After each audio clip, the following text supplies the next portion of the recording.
मुदस्सिर भाई, electric imported heater Hong Kong के lot में हमारे पास आ गए हैं। ये देख लो, आपको गर्म पानी सेकंडों में पानी गर्म करेगा। इधर से ऑफ होता है और इधर से आपको सिंपली ठंडा पानी देगा।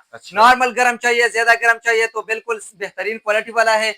ये देख लो, इसमें जो राड आता है ये कॉपर वाला आता है। ये देखो, वो जो चेन आता है उसमें जो राड आता है वो सिल्वर आता है। ये देखो, और ये रॉड भी छोटा है, ये सिल्वर राड वाला। भी छोटा है। ये देखो, ये ब्रेकर स्विच वाला है। सही है, अच्छा, बेहतरीन क्वालिटी का है। बेसन के लिए चाहिए या वॉशरूम के लिए चाहिए, दोनों हमारे पास अवेलेबल है। मतलब अगर नहाने के लिए आपको चाहिए शावर तो वो भी मिल जाएगा, वो भी मिल जाएगा, और बिल्कुल। ये भी मिल जाएगा। ये भी मिल ठीक है, ये जाएगा। बेसन पे लगा। अच्छा, इसकी सही। प्राइस क्या है भाई? ये लोगों को मिल जाएगा सिर्फ और सिर्फ 5,500 रुपए। जी। किसी दोस्त को भी चाहिए, मेरा व्हाट्सएप नंबर है 0335 19 73 254।